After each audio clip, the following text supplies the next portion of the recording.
Hey, as a heads up, this is a compilation video, some of my previous Bendy and the Ink Machine / Dark Revival retrospectives kind of just mashed together. If you want to check out those videos individually, I'll have them linked down below, but for now, this is just a compilation of all three, so yeah, bye!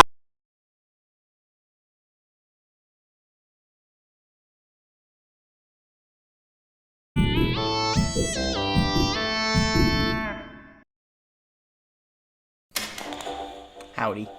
So, to begin this review / retrospective, I want to ask that if you enjoyed this video, consider leaving a like, and maybe even subscribing. It helps out a ton and tells me you really want to see more of these kinds of videos. Now secondly, I want to say that this was my first time actually playing Bendy and the Ink Machine myself, but it was not, however, my first time seeing gameplay of it, as years ago, back when the initial chapters were releasing, I would watch gameplay videos of it, mainly from YouTubers like John Wolf. That being said, I was never too deep into the Bendy fandom at the time. By the point of Chapter 3 releasing, I really didn't care much at all, honestly. Not looking into any other theories, or not really even bothering to remember much of anything that actually happened in the gameplay I was watching. This means that I have little to no nostalgia for the franchise, and I am also going into Chapters 3 and forward somewhat blind, as I have genuinely forgotten most of what was included in these chapters before playing. If you would like to see my gameplay, you can, as I stream myself playing through the game right here on YouTube. The streams are unlisted, but can be accessed through this playlist here if you would like to see me struggle with the endless toils of Chapter 3, which, believe me, we'll get into that. If you are someone who actually watched the streams as they aired, then welcome back. If you're a first timer to this channel, then welcome. I hope you enjoy the video and stick around for the future. So without further ado, let's get into the video.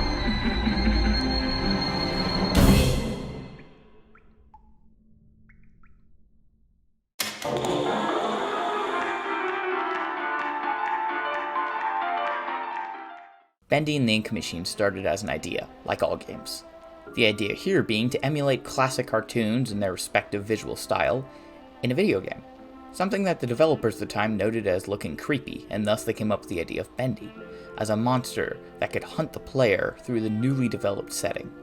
During an interview, Mike Mood described the development process of the game as, "The idea of Bendy came about from my partner, the Meatly, who one day was curious as to what it would look like in a world that appeared to be sketched like a cartoon. While putting the environment together, he soon realized it felt creepy and it needed some sort of monster. This is when we created the character Bendy, which wasn't named Bendy at the time, until later on he made a 3D model of it, and a typo while saving it in a 3D model program Blender, saved it as bendy.blend. Thus, Bendy was born."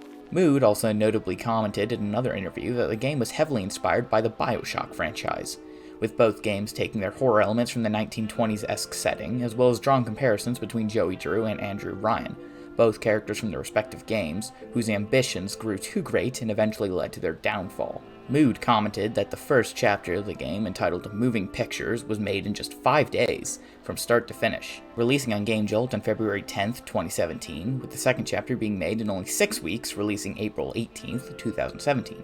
Although both of these chapters were later rebuilt to fit in better with the ideas of the later chapters.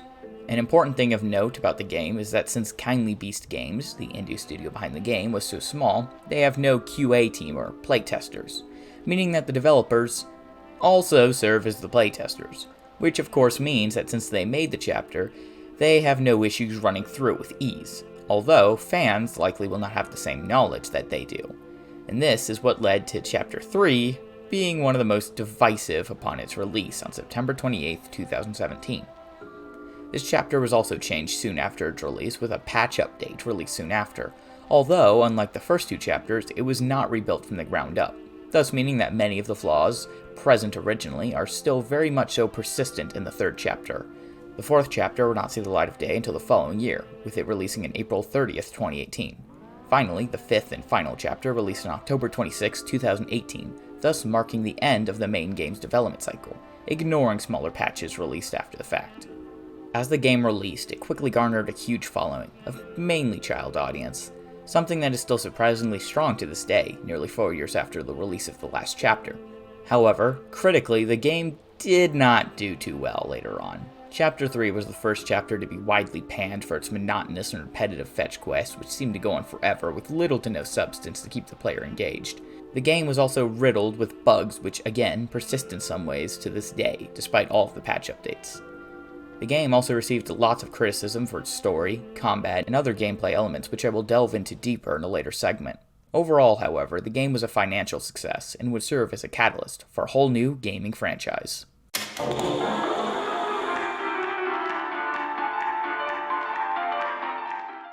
For this chapter of my video, I will split up the story into 5 segments, each segment covering an individual chapter from the game. Chapter 1, Moving Pictures.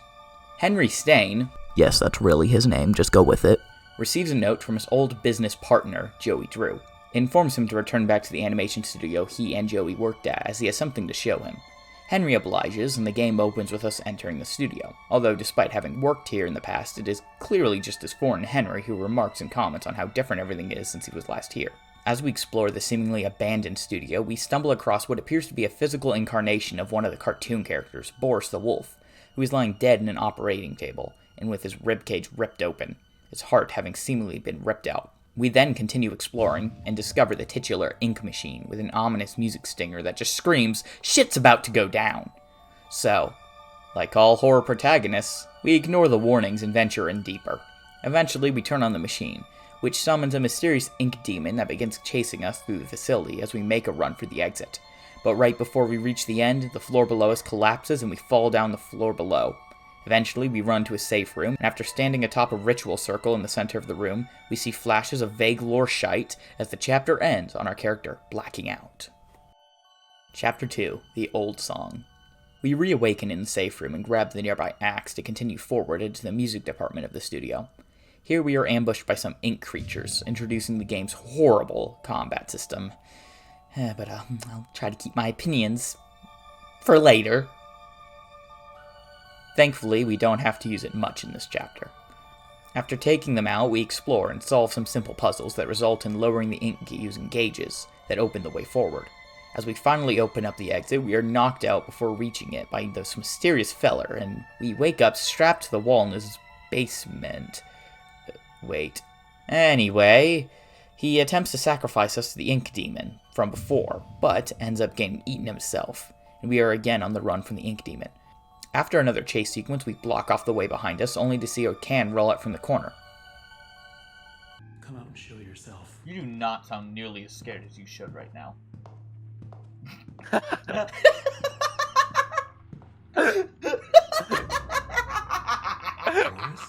Fucking plug walk. They legit just did the fucking Chad. And with this, the chapter ends. Chapter 3, Rise and Fall. Okay. I can do this. Chapter 3. Chapter 3 begins with us waking up in a strange hideout. I don't know why we are just waking up, but I guess we passed out after seeing Boris. Either way, we wake up and enter the main room to see Boris chilling, who is apparently holding us hostage until we make him some bacon soup. So, after doing so, he declines eating it, and instead follows us out into the darkness ahead. We journey onward until we reach this room. Boris takes to the vents to open the way forward as we continue into this room, where we are introduced to this fucking wench. I don't like this bitch very much. Can you tell? She introduces herself and then breaks out and then disappears in the darkness. We then continue exploring until we finally meet back up with Boris and take an elevator to this part of the studio. Here we learn that Alice has been taking Boris's and using their hearts and goop to make herself whole or something like that. She then tasks us with doing her to-do list while she sits here and continues torturing the sodding Tic Tac man. This is where shit gets repetitive. So first, she tells us to go out and steal her some gears. After doing so, we return, and she tells us to go out and steal her some goo. So we go out and do that. After doing so, we return, and she tells us to go out and steal her some parts. So we go out and do that. After doing so, we return, and she tells us to go out and break some Bendy statues. So we go out and do that. After doing that, Actually, I think you get the picture. Eventually, we reach a combat encounter, and are free to continue with the actual story. We enter the elevator with Alice sending us to the floor 14, where we must find her more shit. I fucking hate this chapter. Holy shit, I fucking hate this chapter so much. Oh my fucking god.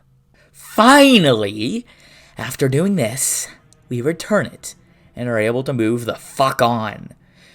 But she tricks us and crashes the elevator down and down as we black out upon the crash. Boris being snatched into the darkness by Alice, who intends to rip him apart to her heart's content or some shit. Finally, this chapter ends. Dear fucking God.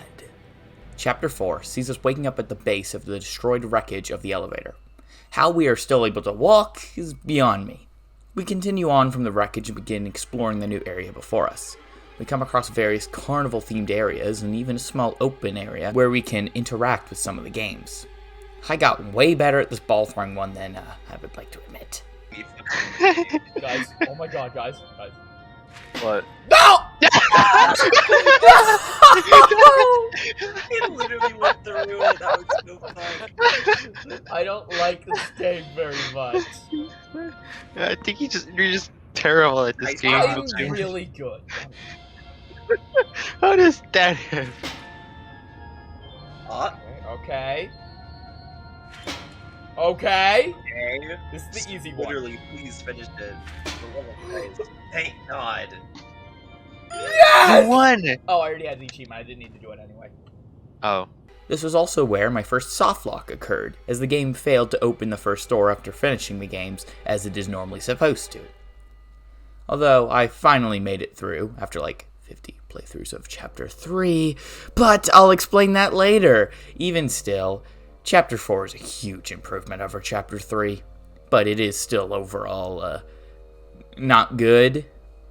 All of the puzzles still devolve to the basic strategy of find this thing and bring it here. It really feels like a checklist. Sure, the first few chapters were like this, but by this point it's just getting old. But I will try to keep my opinions for the review part of the video.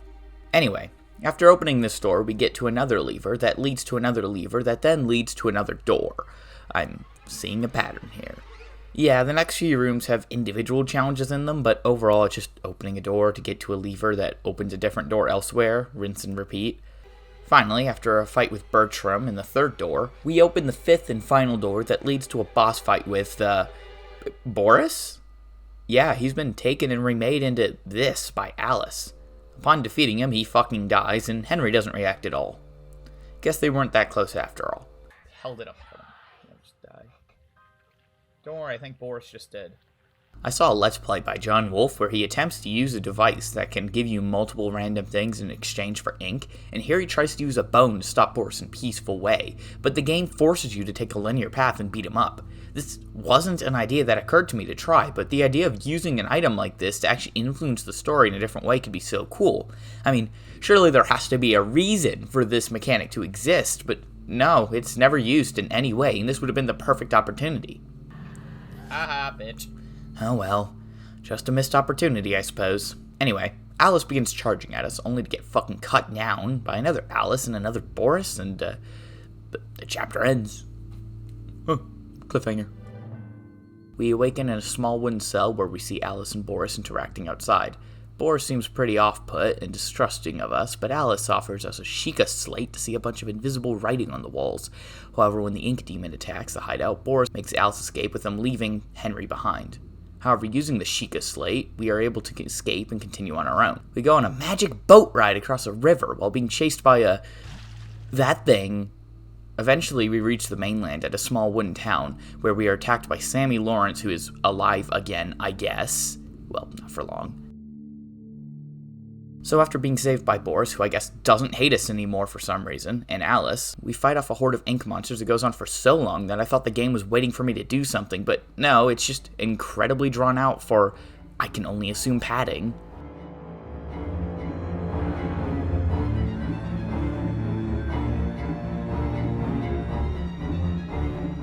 Anyway, even though we just met up with these two again, we are immediately separated once again after tripping and falling down this pit.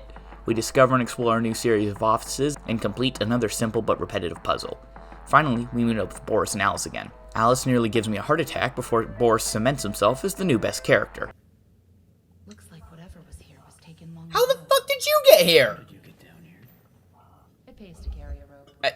Sure. You should try If death is the ending, then I'll get that ending just so I can be done. that door. But it It won't be easy to open. Okay. I'll need 3 gears, a crowbar, No. some kind of counterbalance. No. Thank you.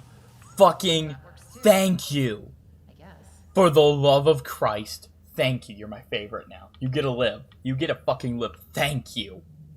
Holy shit. Fucking thank you. I cannot do another goddamn fetch quest. Only to be immediately separated again. To go off and fight Bendy and end this nightmare once and for all. We enter a throne room surrounded by TVs playing old Bendy cartoons before we find it, the last reel, with which you can presumably kill Bendy somehow. But now he appears and transforms in a rather funny way. What's up?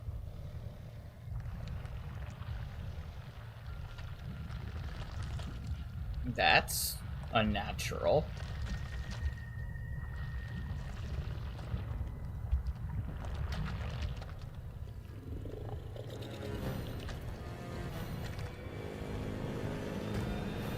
Look at those fucking little legs.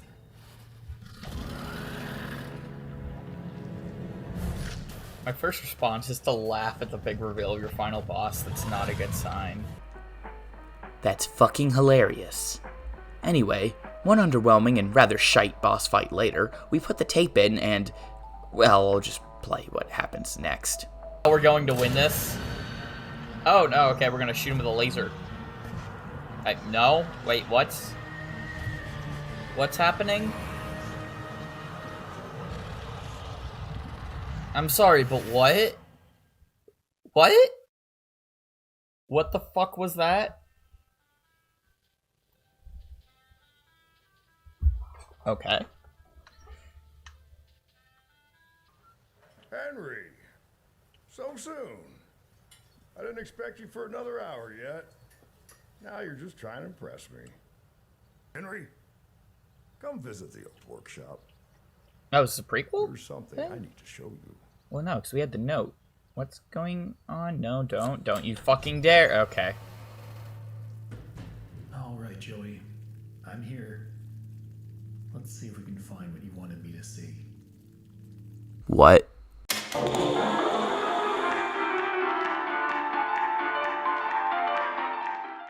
Henry Stain? More like Henry, wait, they already made that joke. Henry is the main character we play as in this game. Having returned to the old animation studio he used to work at the request of his old friend, he remarks on a lot of events happening around him in his oh-so-special voice. I better get overtime for this. He's a funny guy.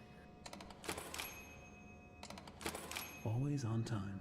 He sounds so fucking close to his mic there. Overall, though, he doesn't offer too much for the majority of the game, with his only moment where I can even derive any emotion in his voice coming from when he first sees Boris turned into this thing. Oh, hi, Boris. Boris! No, what has she done to you? Oh my god, emotion? Holy shit. Only to be completely unemotive when he is forced to kill him. Held it up for him. He'll just die. Don't worry, I think Boris just did. Not much in terms of a character, unfortunately. Joey Drew. While Joey Drew is mostly a background character appearing in audio logs and forth, he is probably still the most interesting character to me. His story of allowing his creation of art to consume him and is directly responsible for him losing his way is something I can even sort of relate to myself. With a whole mound of now cancelled projects from the olden days, ambition can be a bitch, and seeing a character in their downfall displayed through something like this is really cool. The only real issue is that it again feels very similar to BioShock, but nonetheless, it's still a cool character flaw, and it's not like BioShock owns that villain idea. Alice, evil! Alice, evil! Or just Alice, as I'll be calling her, is first encountered in Chapter 3, where she forces you to do a bunch of errands for her in exchange for her promise of freedom. Throughout, we get a look into her psyche, and how she will do anything she must to keep herself beautiful. Even going as far as to kidnap and torture Boris, turning him into this, all in an attempt to kill you, and secure her own survival. Something that inadvertently ends up leading to her own death. Ironic. Boris, who we first meet at the end of Chapter 2, is the first peaceful entity we encounter in the studio, and he helps us throughout the first part of Chapter 3, that is until he is captured and transformed into this thing. Overall, since he does not speak, we do not get much info about this guy, but he's cool, I guess. Besides this, I don't know, he's a fucking Chad. Alice, Chapter 5. This Alice is never given a different name to differentiate herself from the first, but personality-wise, she couldn't be more different. She's shown wanting to help Henry and even calls him her long-awaited hope, a sentiment clearly not shared by her Boris friend Tom. It appears the duo have been surviving the facility for some time now before we came along. She's eventually convinced to leave us behind by Tom, but we eventually re-encounter both of them after an encounter with Sammy. Although past this, there's not really much happens with her character. I guess she's shown to be resourceful with the rope and initial request for gears, even sounding scarily similar to the original Alice in regards to the latter. Thankfully, Boris is still a Chad, so he dispels our worries with ease. Tom. Similar to the original Boris, he does not talk, but he does get a lot more personality despite his single appearance. He's clearly untrusting of anyone besides Alice, as well as willing to enter a fight should he deem it worthwhile. He also seems to show disdain at Henry for disrupting his and Alice's survival, although he later comes around and saves us for some reason. There's not really much going on in terms of a character arc, he just kind of suddenly decides to help us after leaving us for dead minutes before. He does still have that Chad energy though. Ink Demon.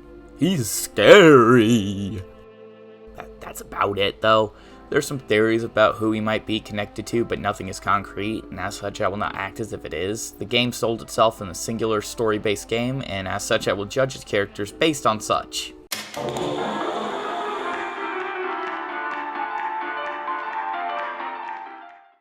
The gameplay of Bendy and the Ink Machine takes many forms depending on what is needed, but the primary gameplay loop sees you controlling a first-person character as you explore and complete simple puzzles through a set number of explorable rooms and hallways.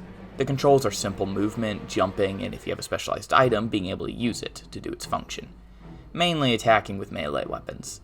As such, many of the puzzles boil down to find this switch and interact with it to activate a door that will give you a clue to the next puzzle, or open the way to the next room. It's a fairly simple and repetitive concept, although this is not necessarily a good thing, as certain parts of the game, such as Chapter 3, will make use of this to send the player in repetitive and long fetch quests that, when put back to back to each other, feel like the exact same task, but with a different skin. Combat isn't much better, as all you can do is a left click to attack. There are no combos or special openings, even jumping doesn't play into combat at all, making it a boring and often annoying task to take out enemies. As your movement speed is so slow, it becomes impossible to avoid certain enemy attacks while still being close enough to hit them, so you will most likely tank hits to take down enemies and then retreat until the auto heal kicks in, only to repeat the process, as this is the only way to cheese certain combat encounters. One of these examples being the fight against the Butcher Gang in Chapter 3, in which the game resets all spawn puddles to send out a searcher if you get near, as well as sending out 3 tougher enemies at you. Kiting, or the process of hitting them and then quickly retreating back to avoid their hits, is not an option, as the enemies have an equal hit range to you. You also do not have a way of blocking. You must accept the damage dealt to you before you are able to attack again. In small portions this is fine, but when up against multiple enemies it becomes nearly impossible to avoid getting swarmed. Thus meaning the only strategy is to take them on one at a time, and then run away whenever you take substantial damage. Thus meaning a key part to the combat system in the game is fleeing and waiting for the health to slowly regenerate, which is marked by how dirty your screen is with what I believe is either ink or blood. This isn't even the worst encounter in the game though. Chapter 5 gets that title, as after arriving in this small town after the boat ride, you come across the longest combat encounter in the game.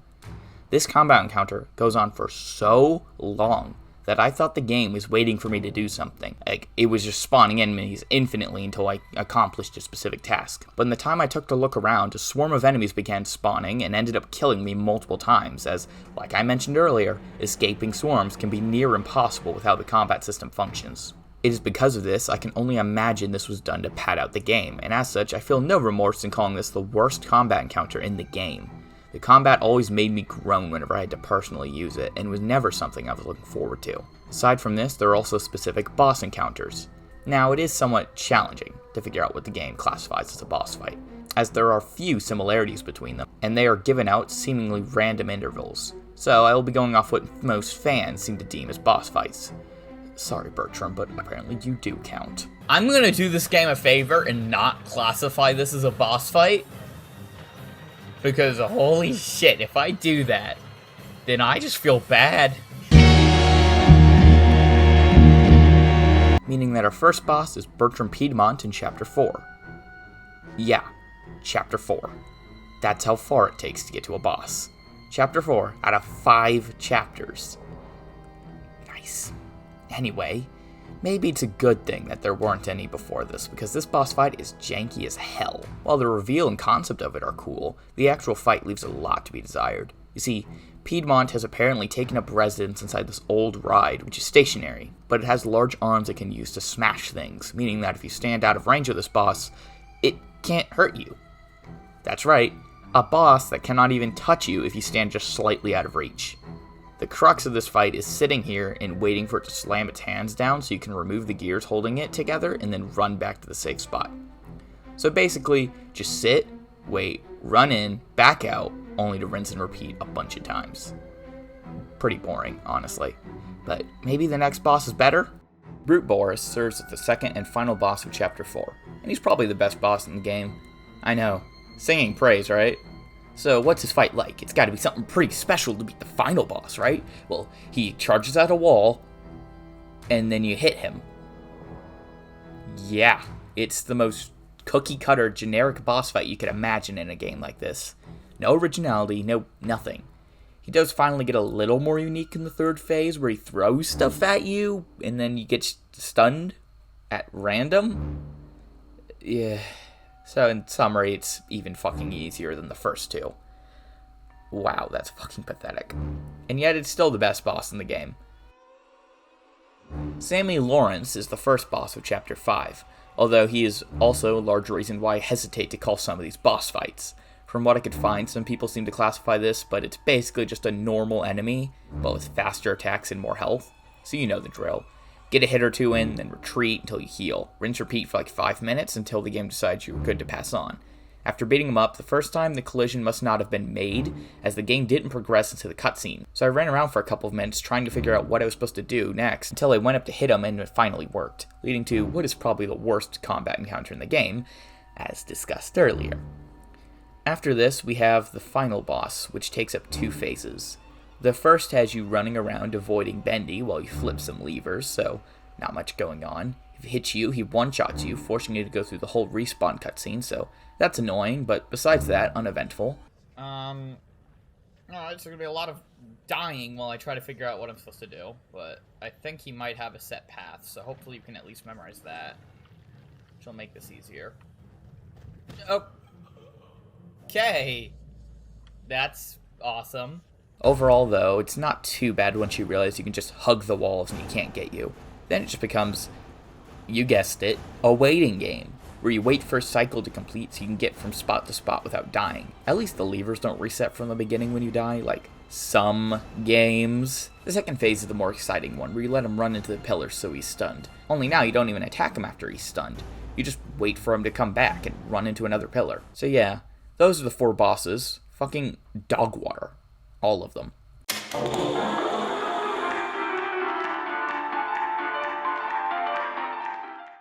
Finally, we're back to something I can really praise.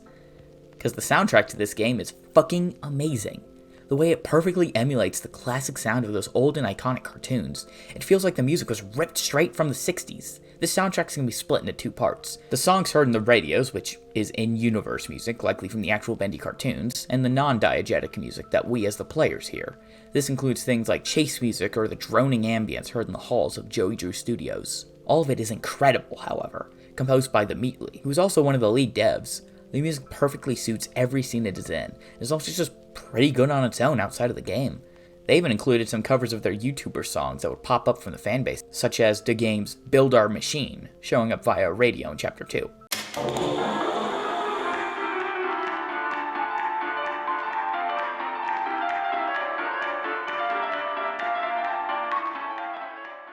That's awesome. On top of this, the sound effects are all also pretty solid, although not much to write home about. Finally comes the voice acting, which ranges from Better get overtime for this. Why did he sound so fucking close to his mic Overtime? There? Wait, does he still work here?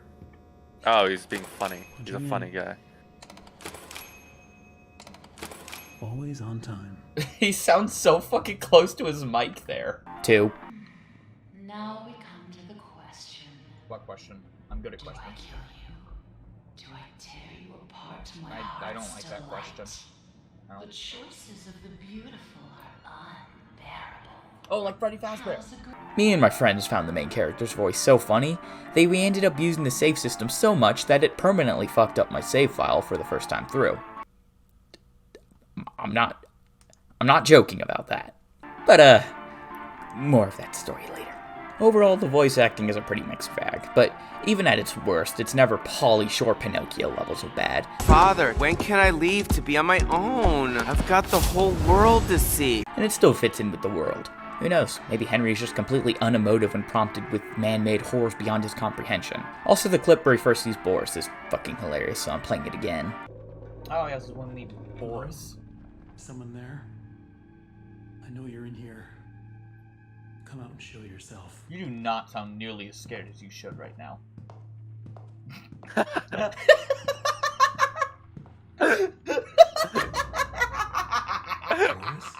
Fucking plug walk. You're welcome.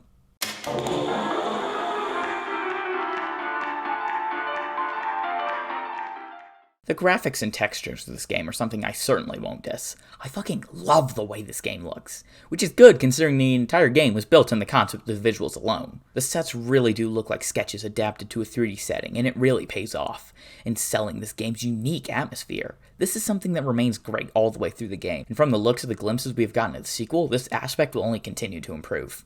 I suppose if I had to pick a criticism with it, it would be that it does get a little samey after a while, but honestly, I'm fine with it. I think this looks perfect for what the game's trying to be and matches the tone of the game flawlessly.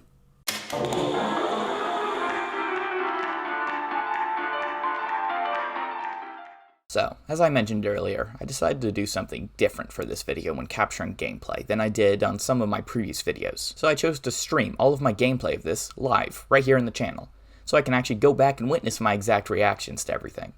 Something I certainly intend to do more of in the future, so stay tuned for that. During the gameplay, I was joined by various other people, such as Darthvad, Oscar, and Gnome Tasty. So, check them out. They're pretty cool. They're pretty cool people. So I will leave links to each of their channels and respective social medias below if you want to check them out. Overall, though, I found my experience to be relatively normal as I played through. This was up until Chapter 3. Yeah, we're going back to Chapter 3. And if you have been paying attention, you will know I have a tendency to abuse the save system literally for the sole reason of hearing the character's voice lines whenever he saves, because they are pretty funny to me for some reason. I hate that For alien. this. Another day, another dollar. Back to the old grind. Back to the old grind. Back to the old grind. Always on time. Oh, that's Always you. on time. Always on Back to the old time. grind. Back to the grind. Back to the grind. Punching in. Shut the fuck Punching up. in. Punching Don't in. understand. We're saving our game. Honor, you don't understand. Is Here, this let me like make you Resident understand. Evil Let me where make you have to put a understand. fucking anchor then to Better save get the game? overtime for this. I better Yeah. get overtime for this. Better get overtime for this. Shut up! I'm gonna make you understand. I'm gonna make you understand. Another day, another dollar. Another day, another dollar. he just actually said it. Oh. Yeah.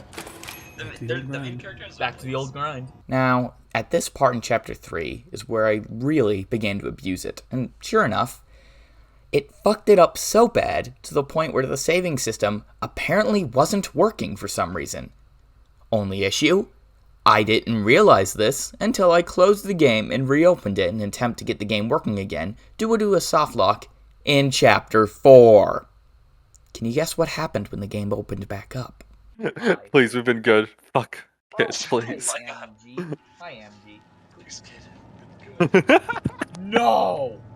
What? What? What? It just reset me back 2 chapters. What? How? Stop the cap. It How? reset me back.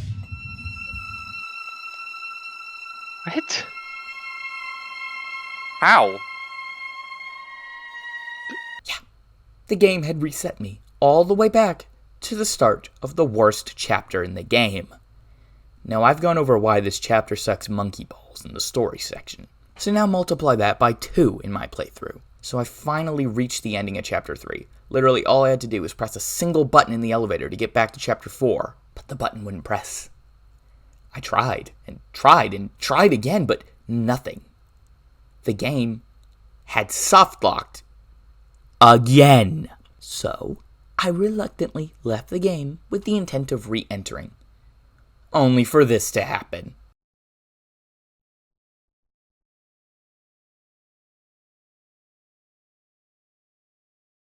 Wait.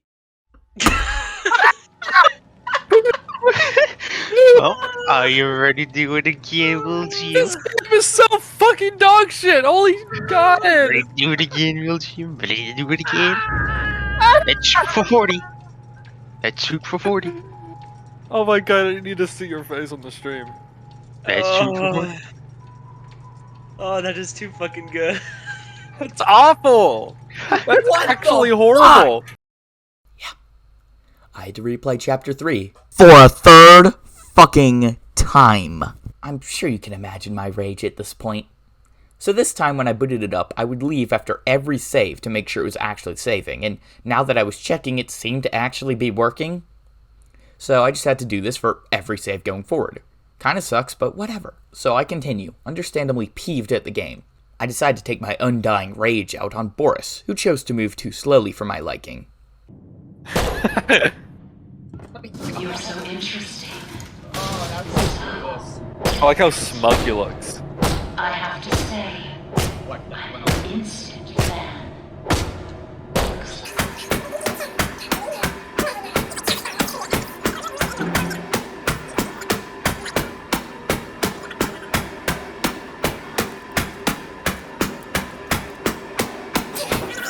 Little did I know that choosing to hit Boris the whole elevator ride down to this floor would result in, you guessed it, another soft lock.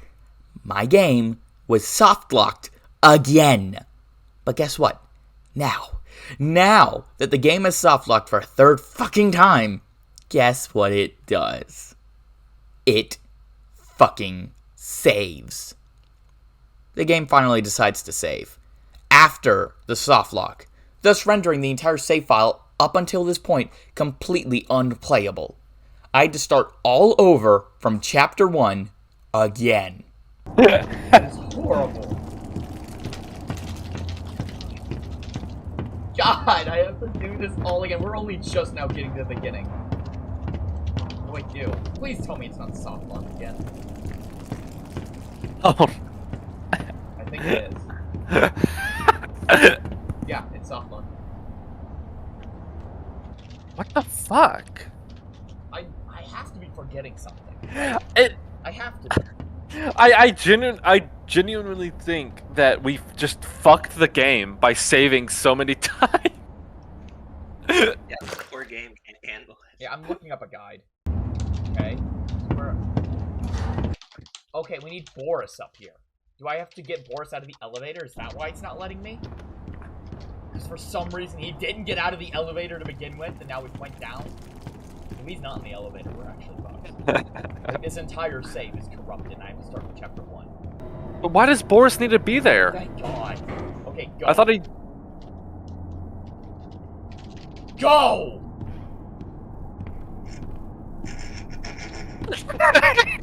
Maybe he just needs to be there.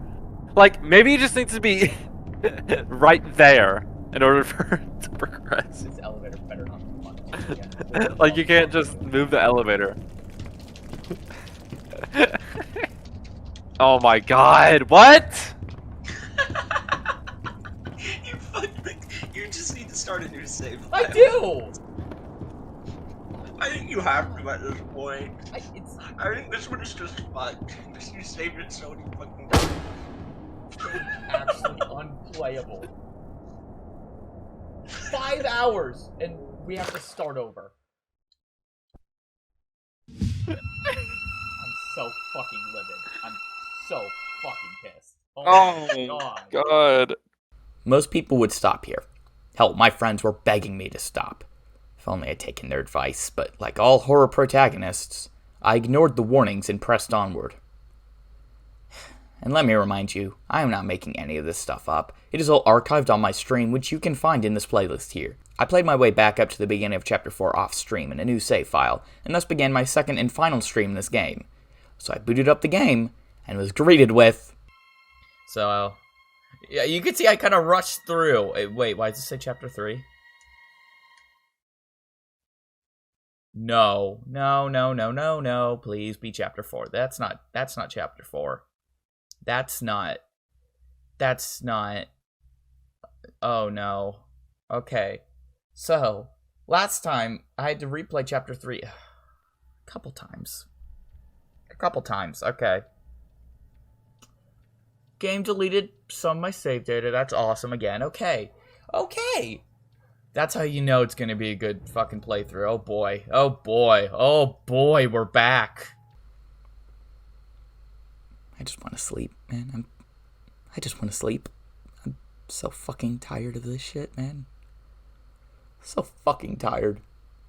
So I played through chapter 3 again, and after reaching the elevator, the doors didn't close. The game had frozen up again! Thank fuck that upon leaving and re-entering the game, it actually saved.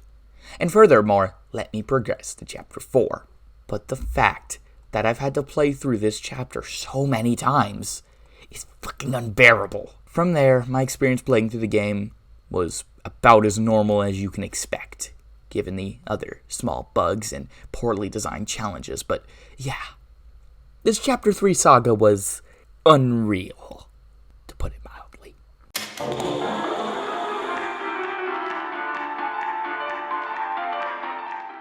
Finally, before I reach the conclusion of this video, there is one more topic I feel it is extremely important to discuss and acknowledge, and that is the controversy with Joey Drew Studios, the indie studio behind the game.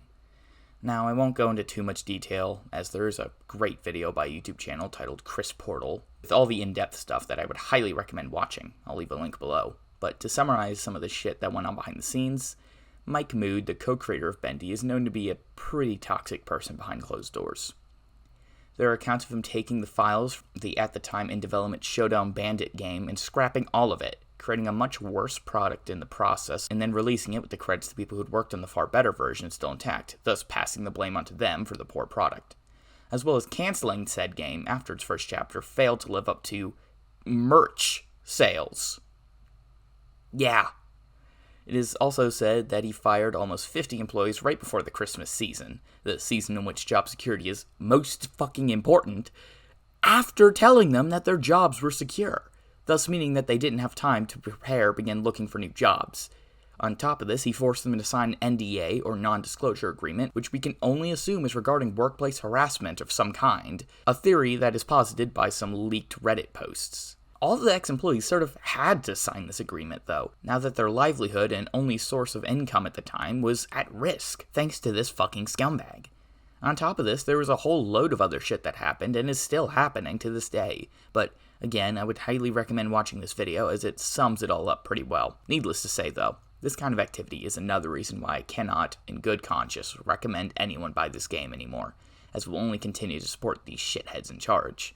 In fact, had I seen this video before starting work in this video, there's a very real chance that I would not have bought this game for this video in the first place.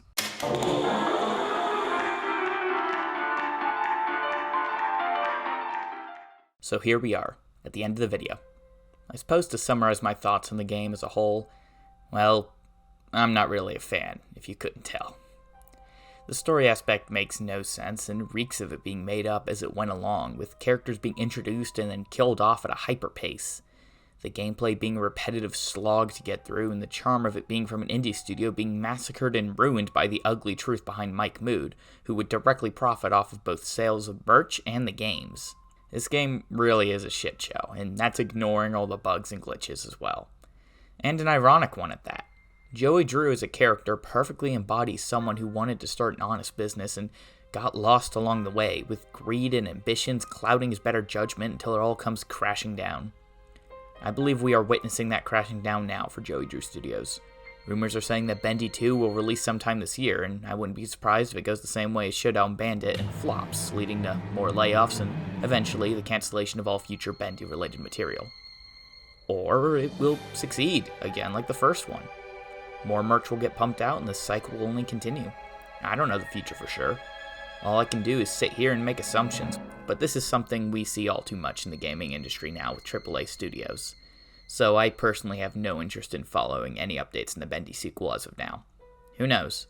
Maybe things could really change in the future. Maybe Mike will fully apologize for all the shit he's done, and maybe Bendy 2 will be the best game ever made, but I doubt it. Going back to this game, however, it's a jumbled mess of parts, but deep down in its core, I can see what was once a shimmering, bright idea, blotted out in the inky darkness that surrounds it now. This game's first chapter still offers a glimpse at that lost hope. So I only hope that other indie developers can learn from this game as a tale of how not to develop a game like this. Don't let it consume you, or you might end up just like Joey True, or worse yet, Mike Mood. Hey, thanks for watching the video all the way through. If you've got an idea for what game I should make a big review/retrospective-like video for next, then leave it down below in the comments. I'm currently eyeing SCP Containment Breach for a possible contender, and would love to hear from you guys if that's something you might be interested in. Anyway, take care, y'all, and hope to see you around soon. Ciao! Warning, please do not watch this video if you are sensitive to flashing lights or if you are epileptic. Howdy howdy. I haven't been very subtle about my opinions on the previous Bendy game. I didn't like it. Still don't. So, going into this game, I fully expected to hate it as well. But what just might be my biggest surprise is that I kinda liked it. Okay, let's re-record that because I messed up a ton. So, going into this game, I fully expected to hate it as well, but that just might be my biggest surprise yet. Because at the end of the day, when the credits rolled, I sorta liked it? Well, hold up. Before we get to a proper conclusion, let's get to the actual video you all came here to see. Or at least I hope you came here to see. Because today, we're taking a complete look at Bendy in the Dark Revival. Let's get right into this.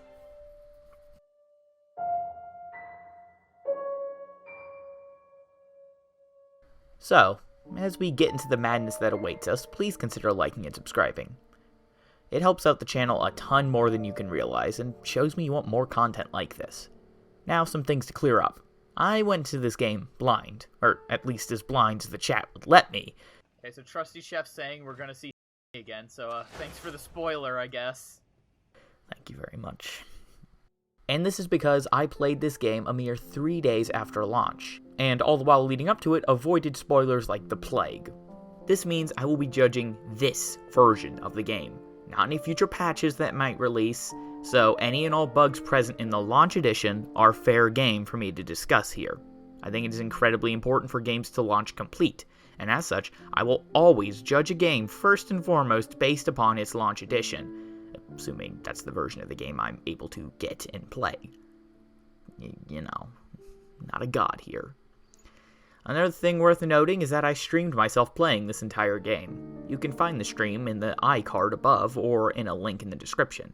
It's a single 8-hour stream covering the entire game, so you can witness my journey playing through it. And for those of you who haven't yet played the game and do not want spoilers, worry not! I will not be spoiling the game until the story section, so you can stick around for a bit and then add the video to your watch later and come back, well, later, after you've experienced the game for yourself. Finally, I also did a massive video going over everything from the first game. If you would like a recap on the first, then check that out here. If you are someone who watched the streams as they aired, then welcome back. And if you're new, then welcome anew. I hope you enjoy your stay and consider sticking around, because this is the ultimate retrospective of Bendy and the Dark Revival.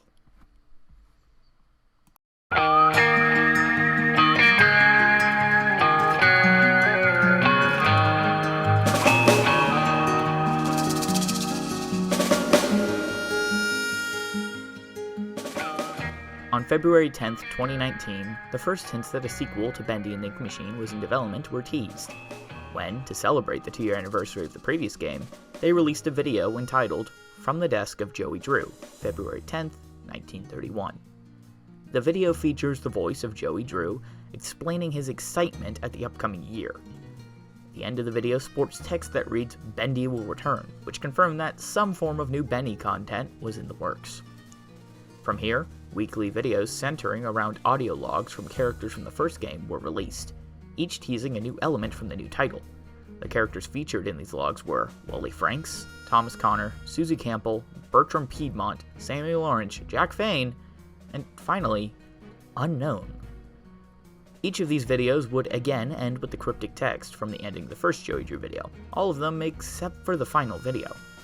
But this video would end with a number, 414. And given this video had released on April 1st, it can be inferred that 414 was a date, April 14th. Although the fact that the video also had April 14th in the title, sort of helped. And sure enough, on that date, we got a new piece to the puzzle. A video entitled Return to the Studio was uploaded, and the thumbnail promised a title reveal. And sure enough, the ending of the short teaser gave us the final title of Bendy in the Dark Revival. Occasional Bendy cartoon videos would release around this time, but none of them seemed to actually tease any elements of the sequel. We then wouldn't get anything for the next 2 months, not on YouTube or off of it. This was the first of many long silent periods, and compared to some of the later ones, 2 months seemed like child's play. However, we would finally get a 1.5-minute gameplay trailer on June the 24th, showing off the earliest available gameplay of the title. Or, at least that's what it's meant to look like, when in actuality it was simply an animated cutscene made to look like gameplay. However, the segment shown does not seem to resemble any actual moment from the final game, or at least not one I can recall. It does show off some abilities that made it into the final game, however including the banishing ability and the door overriding system, utilizing an electrified pipe. Aside from this though, we didn't really get much from this trailer. This theory of mine was later proven when all hell broke loose on October 11th, 2019, where over 50 employees were fired from Kindly Beast without warning. With this came a slew of negative Glassdoor reviews exposing the harsh working conditions behind closed doors, and furthermore, brought about more negative press to the game and the studio. On top of this, it was reported that development on the game had been completely restarted from scratch, with only the models being repurposed. And finally, an ex-employee confirmed that the previous gameplay trailer was indeed fully animated with not a single frame of in-engine footage being used. Oh, don't worry, on October 17th, the new Bendy design was leaked on a t-shirt by Hot Topic, so yeah, good to know the merch machine's still running. After this, Kindly Beast would begin posting occasional teaser posters, showing off Alice, Audrey, and other characters from the game, with it quickly becoming clear that the studio intended to monetize the characters from the game before the game itself even released. They even released a plush for Dead Boris. Don't you want a plushie of the corpse of a character that only ended up getting in like 10 seconds of screen time in the entire game? Doesn't that sound like fun? Are we having fun yet? Later, on December 13th, 2019, a new trailer that actually showed things that would be in the game, imagine that, would drop, claiming a 2020 release date. The game would not release in 2020. Instead, we would get a spin-off entitled Boris in the Dark Survival, a procedurally generated roguelike starring Boris the Wolf. Okay. Anyway, after this game's release in February 10th, 2020, we then got a free update to Boris in the Dark Survival. This released on March 6th, 2020. There then wouldn't be any updates on Dark Revival until June 1st. Of 2020, when they released a video explaining why the game was taking so long. Well, they at least confirmed some things, including that all 5 chapters were being developed in tandem with each other. 25 days later, we then got another free update to Boris in the Dark Survival. June 6th also saw Mike Mood's final tweet, just reassuring the people that the game was still coming, before he deactivated his account. It's a good sign. Updates would then be slow. Slower than usual, I mean. And I mean like proper slow, with the biggest things being revealed for basically the next year being the following, which I'd pulled from the Bendy Wiki because I think they are funny. On July 29th, 2020, the Meatly said he got himself spooked while working on Bendy in the Dark Revival, implying that there will be some eerie or scary moments in the game. Comforting to know a horror game will have eerie or spooky moments. On August 17th, 2020, the Meatly is currently painting brick wall texture maps for Bendy in the Dark Revival, while painting brick wall models individually. Individually. Okay. On October 3rd, 2020, the Meatly is still working on making Bendy in the Dark Revival. Yeah, I'd hope so. Eventually, on November 30th, 2020, the inevitable was revealed, and the game was delayed to some nebulous point in 2021. The game would not release in 2021. We then go back to a deafening silence. So, here are some more funny quotes from the wiki regarding development. On December 26, 2020, the Meatly was working late tonight on Bendy in the Dark Revival, but paused for some late-night snack. On December 27, 2020, the Meatly resumes to work on Bendy in the Dark Revival, as he's doing his best for the fans. On February 1st, 2021, some new Bendy in the Dark Revival plush toys were published. Besides a new Edgar plush toy, it introduces 2 separate cartoon Bendy plush toys with different expressions. Damn, they're really going all out. 2 different expressions? Wow, they're really going all out. 2 whole expressions? Wow. So, you know, nice to know the merch machine is still going, even if the actual ink machine is, not doing that. On March 10th, we got a new screenshot, so that's cool, I guess. There then wouldn't be anything of note throughout the rest of 2021. By the way, did I mention the part where they said they wanted 2021 to be the year of the Ink Demon? Yeah, that didn't happen. The series' 5th anniversary was celebrated with some vague screenshots, which is nice after a solid year of silence, but, is that a hit? Yeah. Alright then. There then wouldn't be any news for pretty much all of 2022, until October 31st, 2022, literally the last day of the 10th month of the year, where we were told to wait till the next day for the trailer. Like, at that point, just give us the trailer. And sure enough, the trailer would indeed arrive the following day, with a surprise release date for November 15th, 2022. Huh. Not the way I would have marketed this game for its final year in development, but alright. And with this, the game would actually, finally, come out on this date. Funny that.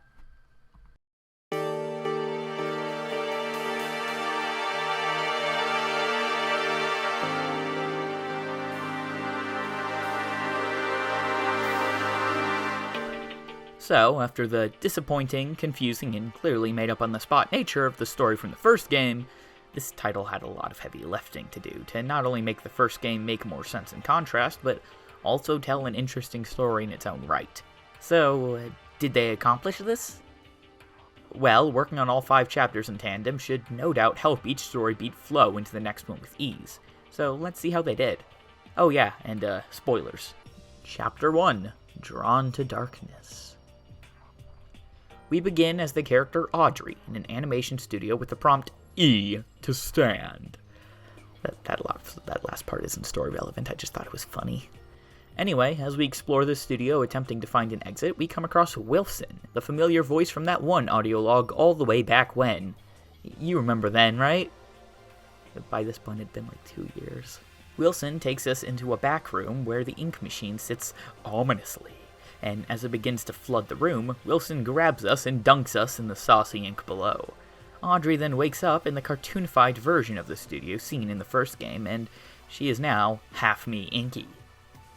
After arriving, Wilson's voice is heard over an intercom, presumably throughout the whole studio, saying he wants us brought to him, which likely incites a lot of future conflicts we'll encounter. She explores around and is attacked by the sodding Tic Tac Man, making a return from the first game. That isn't his name, but again, I think it's funny. After escaping and healing, we meet up with Alice Angel, who shows up, spouts some expositional dialogue about how the Ink Demon bloke is not good, and that we should head up, and then proceeds to disappear for most of the remaining runtime of the game. Anyway, Audrey listens, and we head upwards through the facility. We then have a small stealth section where we steal a gent pipe that we can now use to fight back against the searchers. I'm a very vengeful person. If I have a weapon and I have the ability to kill, I will probably do it. I should never be trusted. And yeah. Uh-oh. There's not supposed to be that many of you.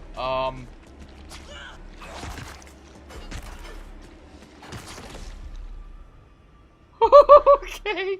As we continue, we are taunted by the voice of the Ink Demon, as he exposits how much he wants to devour us. Yucky!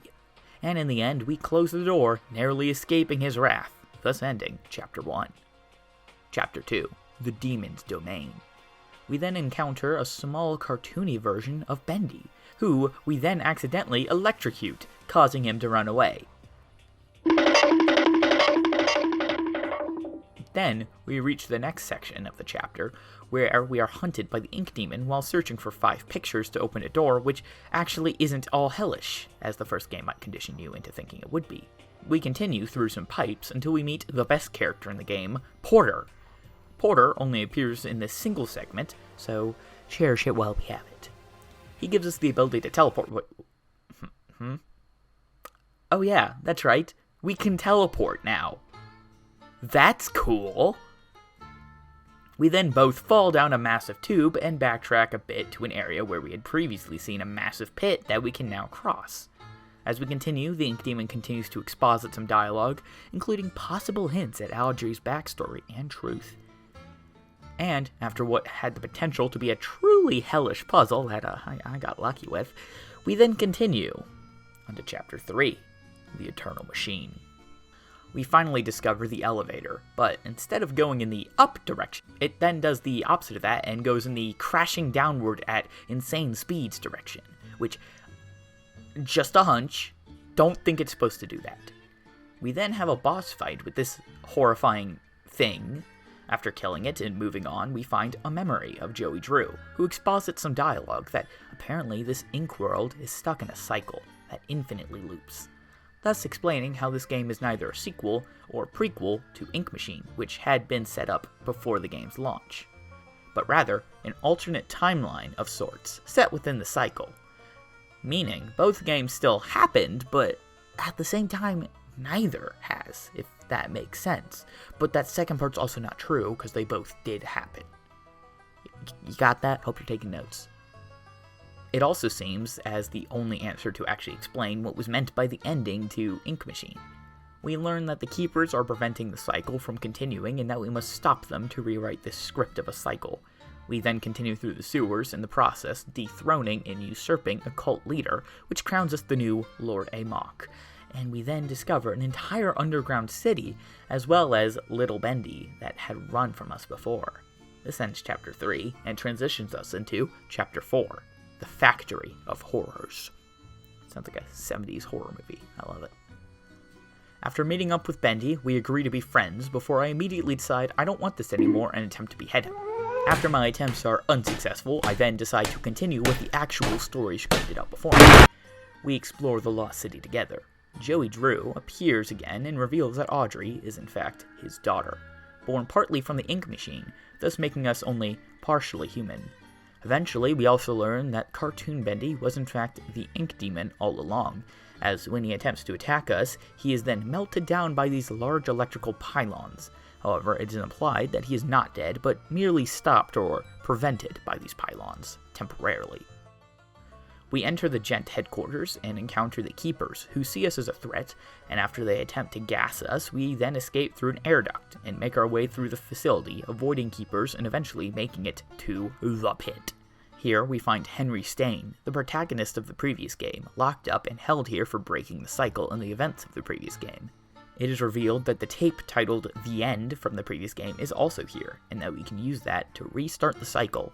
However, we are then captured by a Keeper and taken to Wilson on the subway train. This takes us to the final chapter, The Dark Revival. Speaking with Wilson on the train, we learn that the Ink Demon is kept at bay by these electrical pylons, and that Wilson has used them to imprison the Ink Demon inside the form of Cartoon Bendy. He also claims to have a plan to stop Bendy once and for all, and as we follow him to his abode, we are also introduced to the most terrifying thing in this game, a British person!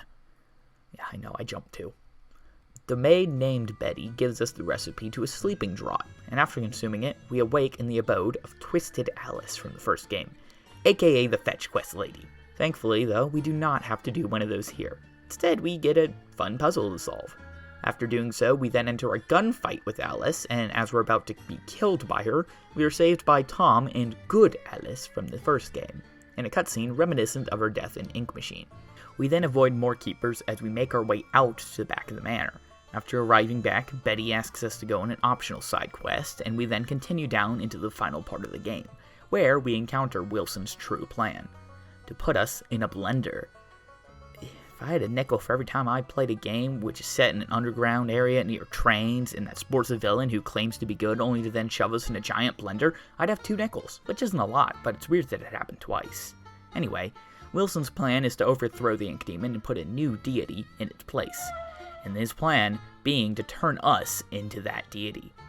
Until we shove him into the blender and turn him into his own abomination, made from his own childhood drama and memories and lack of ability to bond with his father. So, that didn't quite work out in his favor. After avoiding his attacks, mostly, we shut off the electrical pylons, and the Ink Demon is able to break in and finish the job, killing Wilson once and for all. And then we also get eaten by the Ink Demon. Yeah, we didn't think that part through. As we are consumed by the Ink Demon, we become a part of him. But this is not the end, as now we begin to gain control over his body, piloting it through waves of enemies and walls to get to where the tape, the end, is stored, with tons of familiar faces showing up for this climactic battle. Even Sammy shows up. See, there he is right over there. Oh, never mind, he's dead now. Anyway, after playing the tape and forcing ourselves and the Ink Demon to watch it, the cycle is reset, and both of us, and him, now trapped in the Bendy form, are sent back to the presumably real world, where Audrey mentions rewriting the cycle to make it far more bearable for everyone trapped within. It's set up that Joey's world might be melting into the real world, as Audrey still has flexible, gooey fingers made up of ink underneath her human-looking appearance. And furthermore, the existence of the cartoony Bendy in our world serves to show that the Ink Demon is still merely imprisoned, and now in the real world. And thus, the game closes out in a hopeful, if not a ending. But one that could easily lead to a threequel in the real world. That's right, Bendy 3, Bendy Takes Manhattan. Make it happen!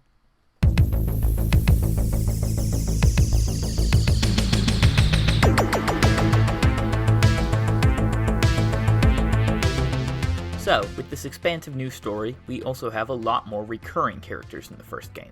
Whereas that game would have a character show up in one chapter and disappear after the next, this one has characters that are present for the whole game, from their appearance onward. Well, mostly. Let's go through the characters though. Audrey. Audrey Drew, the daughter of Joey Drew, and born from the Ink Machine, is a half-human, half-ink creation who worked for Archgate Pictures until she encountered Wilson, who took her into the Ink world. There, she uncovers her past, which before then had been steeped in mystery, even to her, and battles both Wilson and the Ink Demon, freeing the Ink world and rewriting it to make it a happier cycle. Wilson, the son of Nathan Arch, who founded Archgate Pictures and later bought out Joey Drew Studios. He has never been able to live up to his father's grand aspirations for him and ended up becoming a janitor at Archgate Pictures. He later learned of the Ink Machine and the Ink world. He tricks Audrey into sending both him and her there, and as he seemingly arrived earlier, over 200 days earlier in fact, he built up a legacy for himself with many loyal creations, and devises plans to keep the Ink Demon at bay by repurposing old gent technology. He attempts to turn Audrey into a new messiah to overthrow the Ink Demon and establish his reign as the slayer of the Ink Demon, but is instead pushed in himself, turning him into a horrifying final boss. After a battle with Audrey, the Ink Demon shows up and kills him for good, sending him down to the inky depths below. Alice Angel. Being the same character from the first game, she has been in this cycle for years before Wilson showed up. She assisted Henry Stain in ending the first cycle and assists Audrey at multiple times throughout the game. She is also seen to still be traveling with Tom at one point, but nothing more than their relationship is exposited throughout. Bendy / the Ink Demon. The Ink Demon, which has long ruled over the Ink world, has been seemingly killed by Wilson, when in reality it is revealed that in the 211 days before the events of Dark Revival, Wilson had been experimenting with ways to kill the Ink Demon. When these had failed, he instead used repurposed signal towers to weaken the Ink Demon, transforming him into Bendy. Bendy was experimented on and presumably tortured by the Keepers, another of Wilson's creations, and this is all logged in various audio logs found throughout the game. The newfound Bendy form appears to have its own personality, being much more childlike and timid. It notably gets scared at small things, including the mere mention of the gent facilities, which lends further credence to the idea of torture. Editing WILLJEUM here, it's also confirmed that he was tortured in the audio logs, so, not a theory. Anyway, continue. Thanks, future me. Bendy was left to wander alone throughout the studio until he encounters Bendy. Throughout some misunderstandings, the two eventually agree to brave the gent facilities together. However, after Audrey finds the ID card she needs, Bendy seemingly vanishes. Later, Audrey encounters the Ink Demon, who tries to attack her before the pylons again restrict its powers, turning it back into Bendy, who expresses regret at attacking Audrey in his demon form, again positing the idea that the two may share memories, but separate personalities and emotions. Bendy then disappears into a corner, where he melts into ink. Ew. He is then not seen again until the ending of the game, when the Ink Demon shows up again, and is forced back into Bendy form in the ending cutscene, where Audrey and Bendy are freed with the demon presumably trapped once more. The Ink Demon's goals seem to simply be to keep the cycle going, and himself in power, while Bendy just wants to be friends and play. Porter. Yeah, let's go! Porter time, baby! Yes! Next character coming through! But, I really just put him here for the joke. He can teleport and is stuck in a sewer when you first see him, so, that's funny. Joey Drew. Joey Drew is the imaginative father of Audrey. He has been a present force throughout both games, showing up this time as a memory of some sort, although still able to physically be interacted with by the Ink Demon, albeit after he has consumed Audrey. In this game, he will occasionally appear to exposit dialogue and exposition to Audrey, mainly on the truth behind your parentage, as well as the existing cycle or loop that the Ink world is stuck in. He shows up one last time at the end to help Audrey break free of the Ink Demon's control, before being killed by him. Joey blamed everyone but himself for his shortcomings. He grew angry at Henry for abandoning their work, and in his rage created both the Ink world and the cycle, which was used to torture Henry forever. This was until Joey met Allison Pendle, someone who saw the good in him, and convinced him to send Henry an angel of his own inside the events of the first game. He then used the ink machine to create himself a daughter, this being Audrey. The Keepers. Created by Wilson, they serve his every move, and are set on preventing the cycle from resetting in-game. They cast out a ray of light similar to the projectionist from the previous game, and if you step within it inside of an area you aren't supposed to be, then they will chase you. Their AI is still very easy to cheese.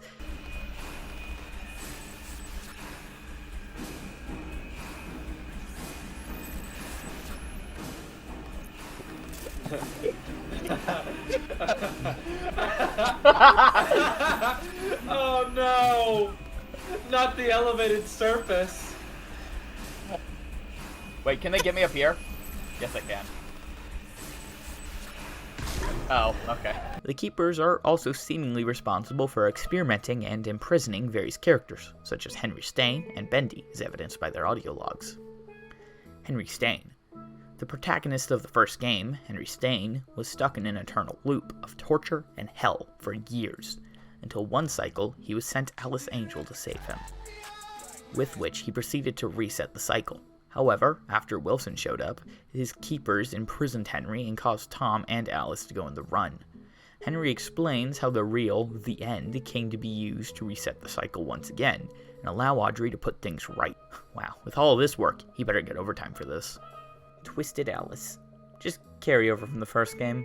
She is just as crazy as ever, forcing Audrey to partake in her riddles before attempting to kill her when she successfully passes.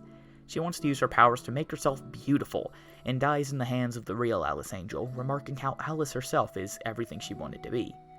Alice puts her mind at rest, reassuring her as she dies in her arms.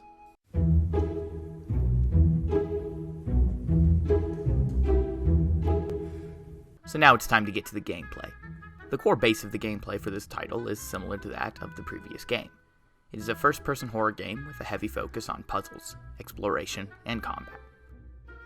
Although this game has a much heavier emphasis on stealth as well. It was present in the prior game, but rarely ever required beyond hopping in a shed whenever the Ink Demon spotted you, and then immediately hopping out as soon as he despawned. For this chapter, I will break the gameplay up into 3 segments. First will be miscellaneous bits of gameplay, where I will look at the level design, mechanics, and abilities. Second, I will examine the combat to see if it is improved upon from the first game, and how it holds up overall. And finally, the stealth mechanics. The core gameplay elements that the player will be expected to interact with in this game will be the exploration segments. These often involve locating and finding specific objects that progress the story in some way. One example of this is the part in Chapter 3, where you must locate 5 pictures to make a lost one open up this door. However, while you are looking for them, the ink demon will occasionally spawn, prompting you to have to hide before he does.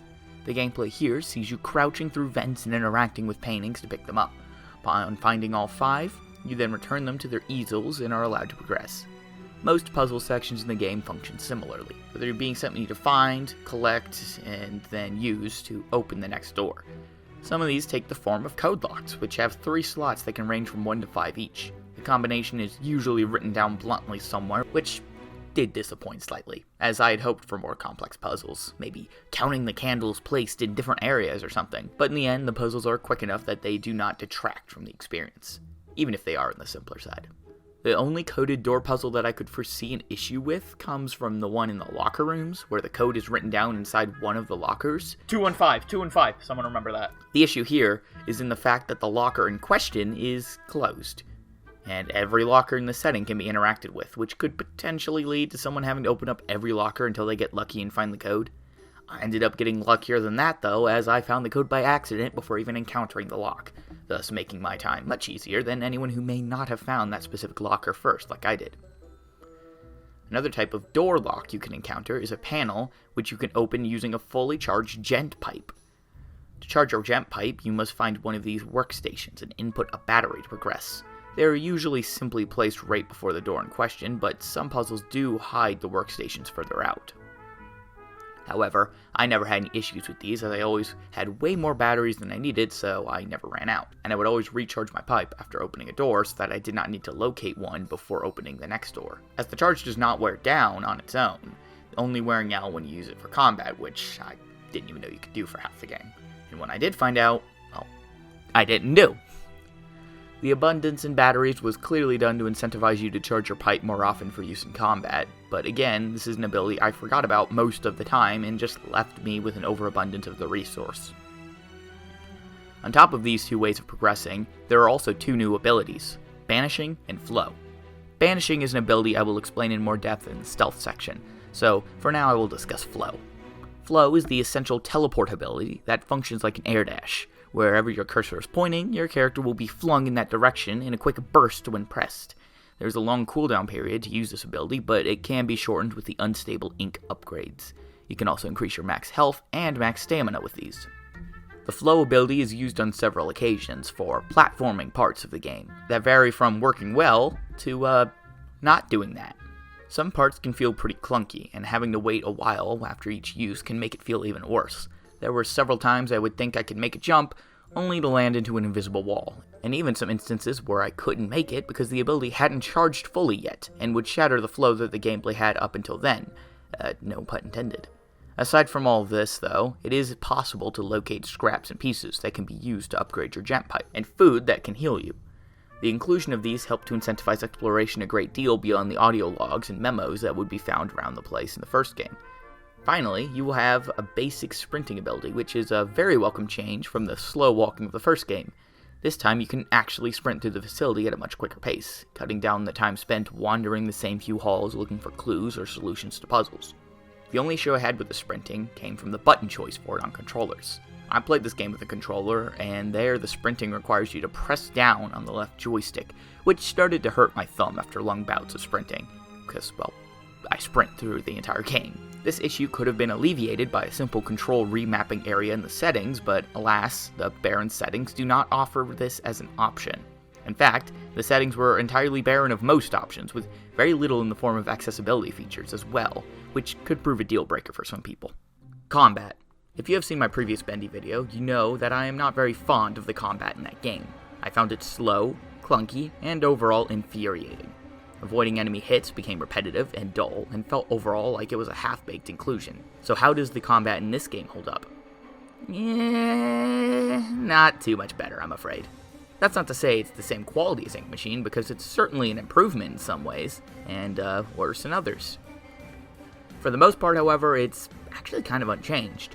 You again only have a single attack button, which swings your weapon, so no cool combos. I don't need combos like you would have in a Warriors game or something, but something minor would be nice. However, having a consistent weapon and damage output is at least preferable to the nebulous damage output of the various weapons in Ink Machine, so at least knowing every time how many hits it will take to kill certain enemies is a boon. However, the kiting strategy I would employ throughout most of Ink Machine now seems mostly invalid, as upon attacking the enemies, I very rarely was able to successfully avoid their attacks as well. Since your only option is melee, you were always within hitting range of your enemies as well, and as such, avoiding their attacks became a complete gamble. Thankfully, we actually have a health bar this time, and dying to most normal enemies does not force you to restart the battle, but rather respawn nearby, but the same enemies still at the same health as before. This means that unfair deaths became a lot less infuriating, and more so a part of the experience of combat. Whether or not that last part is a good thing or not is for you to decide. Personally, I think it does feel clunky, but it's far preferable to the combat in the first game. It is, of course, also possible to use your abilities in combat. However, due to the large charge-up required for flow, it is sadly not a substitute for proper dodging mechanic, like I had wished for in my previous video. Overall, I mainly bum-rushed enemies whenever I encountered them, rather than trying any form of strategy, because oftentimes those strategies just, wouldn't work anyway. So, while the combat is an improvement, I can't say it's actually enjoyable, just devoid of the anger that it would cause previously. Bosses, however, are a different story, and I will go ahead and take a look at each boss encounter in the game to judge its quality. The Widow King. The first boss you fight in the game. The Ink Spider Demon, or as the wiki calls it, the Widow King. I don't recall if this name was ever in the game. Everyone else seems to be calling it the Ink Spider Demon, but I'm gonna go with the Widow King because it sounds cooler and it's what the official wiki calls them. The main strategy for fighting him is to hit all the switches on the pillars around the room, then beat up the mini-widows before wailing on the boss. Like most enemies, he will attack you with a melee attack. However, if he kills you, rather than just respawning you in the middle of the action with all the enemy's health staying the same, you have to redo the boss fight from the start. And given his attacks are basically unavoidable, if you want to go in and do damage, the only real reliable way to do this is to heal after each phase of attacking the small widows, which costs 15 slugs. So you better have been collecting these, otherwise you're probably doomed, because avoiding his attacks is basically just down to luck, that he doesn't do the move where he pincers you. Aside from this, the fight is fairly simple, and they don't really add any new elements with the later phases. It would be fun if it weren't for the whole, unavoidable attacks thing. Twisted Alice. This fight is much less of a fight and more of a puzzle sequence, while someone is shooting a Tommy gun at you, that is. You must avoid her attacks and make your way up here behind her, where you sneak up behind her and use the banish ability on her. And don't worry, if she sees you up here, all you have to do is crouch behind something and she will completely forget you were there. This isn't much of a fight since there are no phases, and your only fighting back doesn't even work in the cutscene, with it being the other Alice that kills her rather than you, but most people are counting this, so I will as well. Ship Ahoy Dudley Wilson. The first boss fight I actually kinda like. It's also the last boss fight. Huh, funny how that works. This fight sees you facing off against Wilson, who has taken the form of his childhood drawing, just a little more, that looking. Avoiding his gears is simple, and his chain attack is used against him to rip open these panels that you use to shut off the pylons. Eventually, he will start coming up to you, and you will have to dodge two new attacks, a simple slam down, which gets his anchor stuck so you can attack him, and a swinging attack you can flow through. This phase is far more generic, but it's still functional, which is good at least. Again though, like the Twisted Alice fight, you do not actually deal the killing blow, with the Ink Demon doing this instead. Ending. So I don't know that this fully counts as a boss fight, but I will still put it here because it's such a unique segment compared to the rest of the game. Here you take control of the Ink Demon, which was really exciting for me playing, and smash your way through hordes of enemies and walls, which is a fun idea and a concept, but does go on for a little too long, to a point where you realize it's really not all that impressive. The smashing feels clumsy, as do his controls, and the overall gameplay of smashing walls is really repetitive. Seeing the characters from the first game showing up for the final fight is fun, but also probably means nothing if you aren't familiar with the first game, which for a game selling itself as not a sequel or a prequel is a slight issue, but oh well. It's spectacle over actual content, which I think is fine since it does come right after an actual boss fight, but if this had been the only real thing at the ending, I might feel a little less positive on the whole affair. Stealth. Yeah, we're still in the gameplay chapter, and now we're going to talk about the last of the three categories I have made here. Stealth. So in the first game, the only real stealth mechanics were with the projectionist, where you had to duck into sheds every time he saw you. However, if he did see you, jumping into a shed would instantly make him forget, and since you can outrun him easily, this removed all tension from this section. So how does this new stealth hold up? Well, pretty well. For starters, stealth is a much bigger element in this game than the last, and thus is more fleshed out, which is good. Before you get the jet pipe, it's your only option for avoiding the lost ones, and it actually makes for some pretty fun segments. One of my personal favorites is this one at the beginning. To get the pipe, you have to go around this area, avoiding the enemies and accomplishing small tasks. One element that does carry over is that the enemies still forget about you instantly after jumping into hiding spots, but now they can actually outrun you, and in most scenarios, there are more than one. So they also outnumber you, and thus make it a much more real threat, so them instantly forgetting is a blessing more than an issue. The tension is much more heightened. The biggest issue would just be that dying to lost ones doesn't really do much, you just respawn right next to where you were with no repercussions, but I'll take this any day to the system of resetting swaths of progress from the first game. As for the banishing ability I mentioned earlier, this ties into the stealth system, with it requiring you to sneak up behind unaware enemies and pressing a key to instantly kill them, while healing yourself. I didn't use this ability too much, as most enemies you can use it on can easily be felled with your pipe, but it is a nice option to have. Overall, I like the stealth system. There's just one major issue, and it's not unique to stealth, but definitely takes center stage here, and that's the overall inconsistency with selecting objects, specifically hiding spots. You see, you cannot interact with hiding spot unless it glows yellow, like this, but sometimes it just, won't glow. I think the idea with this was to stop people from entering hiding spots from behind, but it feels too restrictive and has led to multiple unfair deaths. This issue has occasionally led to me glossing over important items without realizing I could pick them up, cause they would blend in and not glow when they should.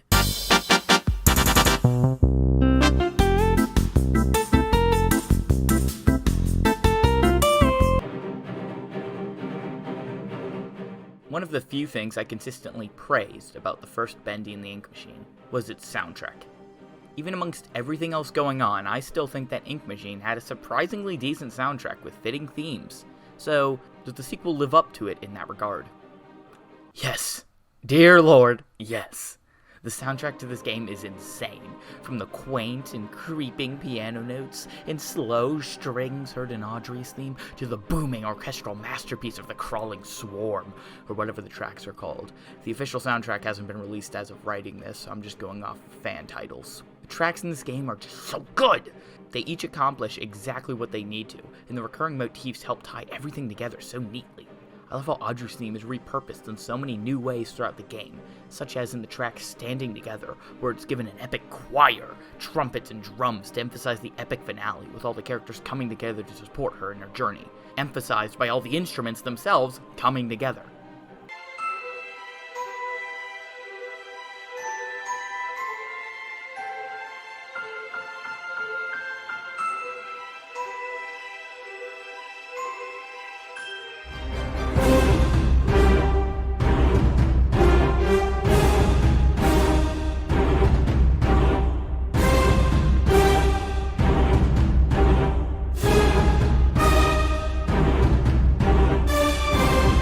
The music does such an amazing job of bringing everything from the last two games together and weaving not only just a story, but an epic.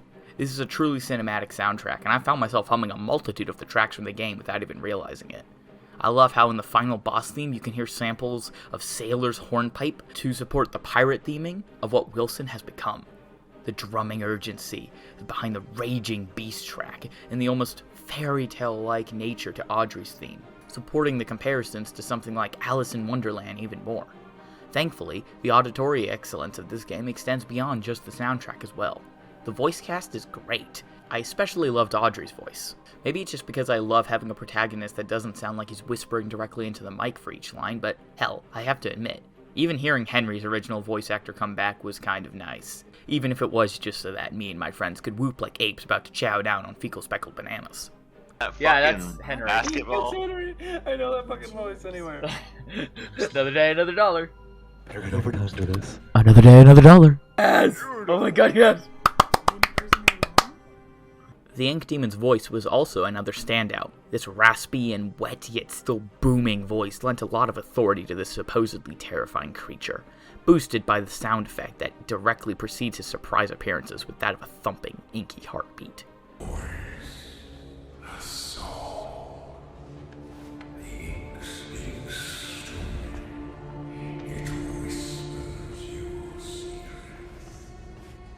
Because that's another thing, is the overall sound design. The way doors actually sound like they're echoing throughout the halls when they open distantly, and there were multiple moments when the creepy ambience forced me to stop out of fear that something unsavory might be just around the corner, which is always a good thing to have in a horror game that prides itself on linear and claustrophobic hallways. Overall, the sound design and music in this title thoroughly impressed me from top to bottom, and was a great step up from the previous title.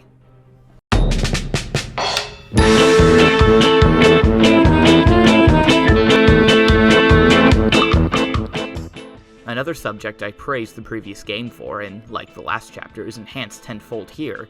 This game looks amazing. The addition of more blue lighting to counter the otherwise yellow and orange facade added so much in terms of depth, and really helped to better sell some of these locations. And opening up the game in a far more realistic style really helped to further sell the fact that this inky world is an entirely distinct place from our own. This is not our world, and something is clearly wrong. Missing, even.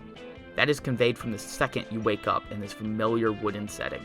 On top of this, the models are all top quality, with the modelers really bringing their A game for this one. Small touches can help to add so much character to everyone, like how Bendy's head isn't perfect, with a black inky substance melting over the top of his head slightly, as if to tell us something isn't quite right about him from the get-go. Or the details on Wilson's creepy face, a scar running along his gray eye, as if to convey some untold story of his past, lending further credence to the idea that his father might have been abusive as well as absent. So much ambient storytelling like this can be found throughout the game, making it a feast for the eyes. But with the majority of the game still taking on this yellow with hints of blue color scheme, they are able to use this to create impactful moments, such as Wilson's childhood picture and the pathway leading to him. The only real change I would have made would be to perhaps make the boss go all out with the color, creating colorful explosions of light as you deactivate the pylons. But even as it is, the pylons still radiate this colorful energy that denotes their importance. And something about the subtlety of the multicolored blood seeping from Wilson's final form helps to sell the mismashing of the real world and ink in the unnatural way. And having the ending cutscene return to the office we started the game in, bookending it with a look at Bendy, creates a powerful and impactful image to end the game on. Again, with the incredible art direction that it has, this game is able to weave itself into a portrait that depicts the tale it wants to tell in an all too convincing way.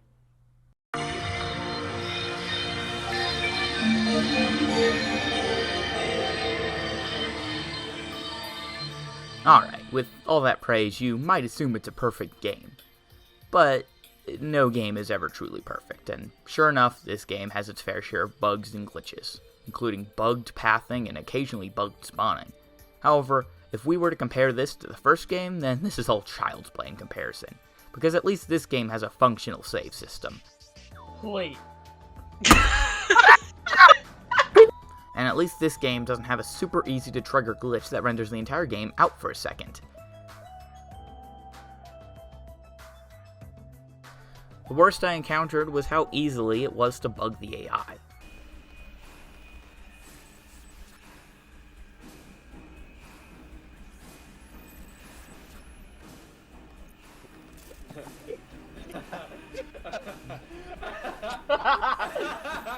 Oh no!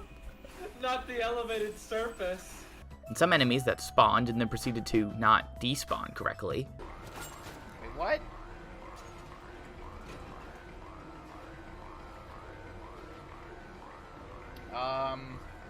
Also, this happened to another keeper, which I thought was pretty funny. Voodoo. Is it stuck again? It's stuck again. It's stuck again. Can you even get me? Hello? Walk by it. I feel like it'll get me WILLJEUM. then. Now's your chance to check the arm thing. Okay. You're like free yourself at an unexpected moment and then jump scare you. Oh, almost certainly. It did!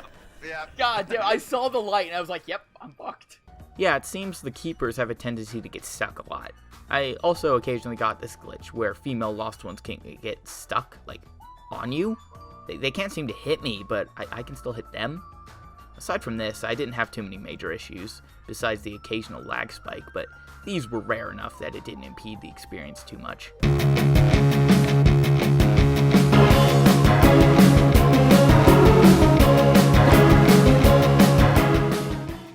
One of my favorite aspects of games like these is their ability to hide cool or creepy secrets around the place. Finding a whole hidden room behind a super secret puzzle that very few players will ever know about is always such a cool thing to do. And I'm not even talking about exclusively lore editions, but also just dumb fun ones. Like, take this one for example. In the city section of chapters 4 and 5, if you look around enough, you'll notice these pots around the place that look suspiciously like the pots from another famous video game. If you go around the place and smash all of them, and look up, you get that. Another cool secret comes from this puzzle, where you can activate a radio and then run over to this part to get into a secret room. They even have a little Bendy flavored D&D setup, which is just awesome. You can also find 2 halves of these concert tickets, and if you take these back to an earlier area in the game, you can find a Lost Ones concert. They even had the VA for Audrey record a unique line of dialogue for this event. Hell, there are even 2 secret endings, one of which occurs if you just don't press the E button at the beginning of the game, and another if you collect all of these books that are scattered around the place.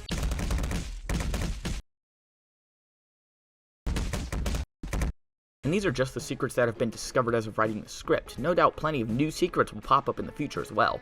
All of these hidden spices contribute, alongside the collectibles, into making this location feel like somewhere I actually want to explore. Somewhere I actually want to research and spend time in. So if you're planning to play this game yourself, keep an eye out for secrets and puzzles that others may not have noticed, because there's always something lurking around the corner, whether it be a fun secret room or the sodding Tic-Tac Man.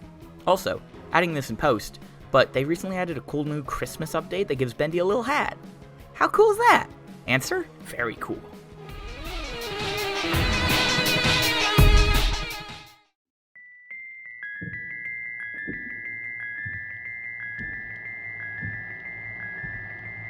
So, to go back and summarize my thoughts in the first game, I hated it. The gameplay felt bland and uninspired, the characters were flat and poorly fleshed out, the level design was repetitive and dull, with horribly paced fetch quests and forced retreading of old ground all over the place. Overall, it was a mess. But this game seems to take so many of those criticisms to heart and improve upon them tenfold in so many ways. Yeah, it still shares some issues, such as the lacking combat or occasional odd puzzle here or there, but overall, it takes the failings of the past and uses them to craft a better sequel. But, what if this could also work in reverse in a way? Now, don't get me wrong, the gameplay elements of the first are still, well, to be blunt, substandard, second-rate, and simply shoddy. But from a story perspective, at least, does this game take the original and put it in a new light? Does it fix the biggest glaring issue of a story-based game having a, well, bad story? No. The first game on its own is still a confused mess. But what it does accomplish is putting the story into perspective for the sequel. The first title still retains its infuriating, well, I hesitate to say charm. But this new entry in the now growing franchise earns itself a good story by fixing, in the best ways that it can, the ending to the first game. You see, that ending now makes sense, not because of the merits of the rushed and theory-baiting first game, but instead of the merits of this game's efforts. I do think the overall story of the franchise is helped by this game, going back and applying some patches to the story, although it does not affect my opinions of the first game itself. If this really was all planned, which, let's be honest, it very likely wasn't, then they could have implemented it there. But by showing care to actually mop up your previous mess alongside crafting a new story that can still stand on its own, it shows they can actually give some iota of a crap about making the story something decent. At least they do now. So that actually makes me slightly more hopeful for if they do continue the story from here, which, judging by the ending, they very likely will. It gives me hope that they might actually take the story in an interesting place, and for a game that sells itself on story, that is incredibly important. So, to answer the question, no, it does not fix the first game's story. But yes, it does fix the game's story. If that makes sense, because it certainly doesn't to me.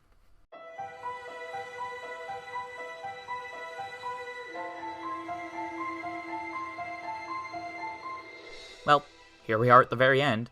I've covered every topic I wanted to on this game. Everything from the story, to the characters, to the obligatory sodding Tic-Tac Man reference. See, there it is right there. The only thing I haven't covered in full would be the controversies of past, which I covered briefly in my last video, but since there have been very little in the likes of updates on that, all I'll say is to check out Chris Portal's videos. They are infinitely better explaining all of the drama than I could ever be, so I'll just leave it at that. If you cannot bring yourself to buy this game and support the studio, that's completely fair. There's some pretty bad stuff that happened and still hasn't been fully or properly addressed. But I can't lie and say that the thing they put out isn't good, because in this case, I think that it is. And it is my job to offer my honest opinions on this title in this video. Or I just wanted to play a fun video game. This game is good, or at least I genuinely believe it to be. It has its issues, sure, but what game doesn't? And when put in comparison to the previous title, you can rest assured that I am no shill. The last game is a hot pile of steaming trash, and it looks no more delectable now than it did upon its initial release. But this game does something so important in the world of entertainment, and that's listening to criticism. Using it to improve your art and make something that those critics can look at and say, yeah, it alright. Because you know what? It alright. It gosh diddly darn alright. Again, I can't call this some kind of masterpiece. It certainly still has its kinks. And from the occasional bugs and pathfinding issues to the combat, which remains a pretty large part of this game and is still, well, painful to interact with, for both me and the enemies. But for every flaw it retains, it seems to improve in so many other ways. I'm so happy to say I had a great time playing it, and you can look to my stream for proof of that. I remain pretty happy throughout most of my experience playing the game, because it did genuinely keep me entertained. A fun game. And in the end, isn't that what we all really come to the industry for? A fun time? Well, I guess some of us forgot to tell EA that, but that's besides the point. As I wrap up this video, I want to, again, take a moment to thank all of you for watching, and remind you to consider subscribing and liking. As stated earlier, it helps out more than you can imagine, and given that my last Bendy video already underperformed, it would be nice to know I can expand into more types of content and still expect some viewership. Although, going forward, I probably won't split these videos into 2 parts anymore. That clearly didn't really work out in my favor. In the end, though, I made this video because I wanted to share my experience about this game, because it helped me to compile my thoughts together into one concise medium, and so that I can share those thoughts with all of you. So consider sticking around, because I've got plans to do more videos like this and all sorts of things in the future. Who knows what I'll do next? Why, I could even kill a man. Do you doubt me? You shouldn't doubt me. I have experience. I'll do it again. But, yeah, thanks for watching and making it this far. Let me know down below what you thought of the game. Maybe you agree. Maybe you disagree. Let me know your experiences, as well as what games you'd like to see me cover next in this style of video. Some things I'm considering now are SCP Containment Breach, Undertale / Deltarune, and FNAF Ruin. But, anyhow, I'm gonna take my leave now, so, ciao.